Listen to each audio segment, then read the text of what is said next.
warahmatullahi wabarakatuh. Hello everybody, so I'm gonna introduce myself. My name is Ismania. So in here, I'm with an amazing person. His name is Mr. Andrew. So Mr. Andrew, time is yours. Let's introduce yourself. Thank you, and thank you for being here. I've been in Indonesia now for 4 months, and I'm traveling with Adi Sukari from the Green Union Indonesia.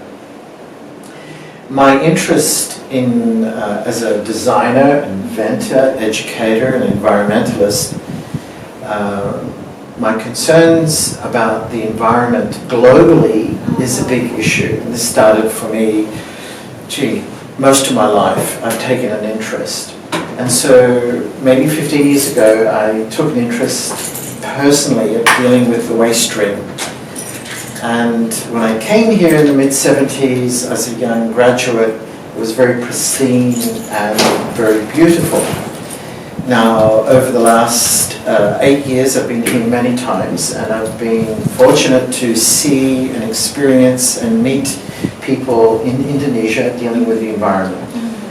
And what became apparent to me is the level of landfill waste and potentially, and it is very apparent now, just the lack of policy that the Indonesian government has.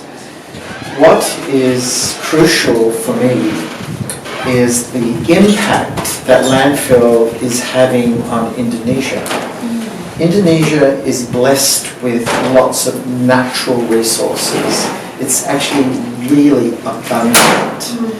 And I can say this very easily, that over the last 60,000 years, indigenous Indonesians have lived and worked with nature and maintained abundance. In the last 60 years, it has changed drastically. And Indonesia is no different to any other country in the world. We have mass consumption, and we have products that are single use that are ending up in landfill. And we have, again, a lack of policy here, and this is of great concern.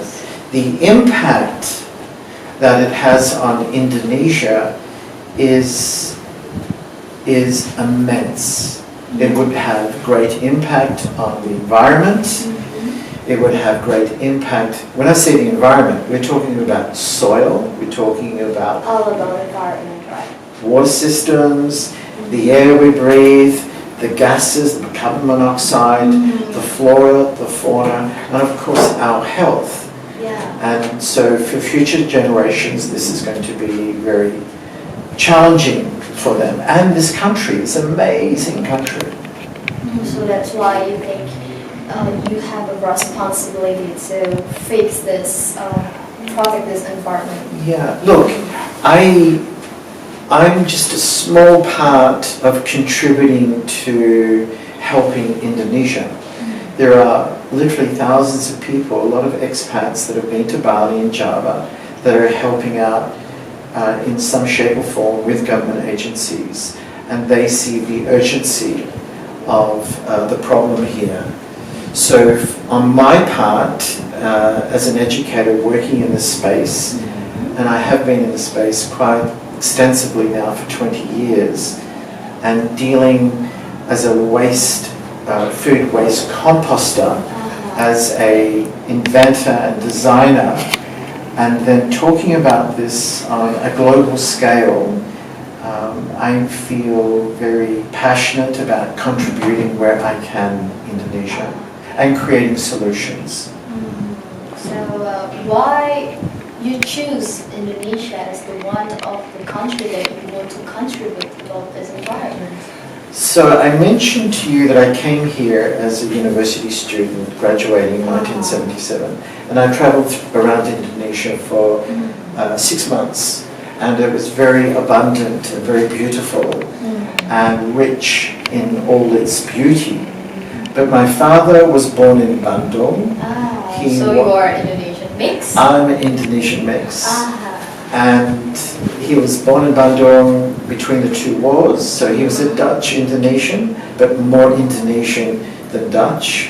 And he lived here for 21 years. Oh. And my parents then moved to Australia, where I was born and brought up very much in Australian culture, but with abundant Indonesian food and sarongs. So do you like Indonesian food? When I say this, I actually mean it. I love Indonesian food more than I've ever had. It's spicy? Do Yeah. you still? Look, I find it challenging on the chili, but everything. I've eaten in different parts of Indonesia, in fancy restaurants and hotels, to street food, and it's diverse. You know, so when we talk about the environment, we have to talk about culture. And Indonesia has a rich culture and food access in that up to 60 years ago was relatively organic. Yeah. So to protect food abundance and food quality of food and nutrition and affordability and educating people of your generation how to grow food, because your generation either eating out or going to a supermarket and not necessarily having the knowledge of where it comes from. Of course, in Australia and America and Europe, this is a big problem, because young children think that food comes from the supermarket and that's where it's grown or created. So, yeah, food is a big part of my interest.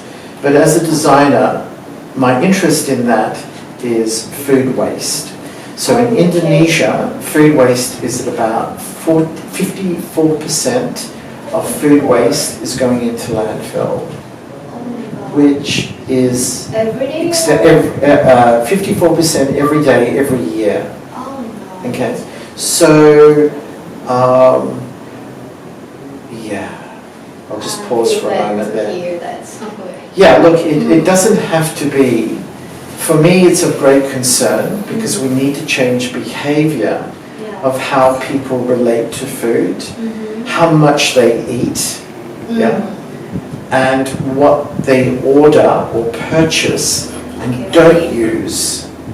So it's about behavior. It's about behavior change, it's about learning about the waste stream, it's about learning about consumption and eating and purchasing what your body needs. So there is a lot of poverty in Indonesia, no different to many other countries around the world. And food waste in the supermarkets, etc., is a big problem all over the world. So for me as an educator, it's about behavioral change. It's talking about the impact. So my personal mantra would be, if we own the problem, and own it literally, then we own the solution. Because we need to acknowledge that there is a problem. And if we do, then we say we have a problem. What can we do about it? And for many politicians and folk of that nature, they don't want to know about it because it involves a lot of work. So if we acknowledge the problem, we create the solution, everyone wins in the benefits. Okay, so just remember that. Find the solutions and we get the benefits. Yeah. Acknowledge the problem. Own the problem. You'll own the solution. I understand. Yeah. You need to acknowledge there's a problem. And many politicians don't want to know about it. Don't care about They don't it. care. They don't care about it. And often because they are uninformed, or they don't want to know about it because it's such a big problem. Or sometimes they already know, but they still don't care about that. Yeah, it's a big problem. And Indonesia is not alone here.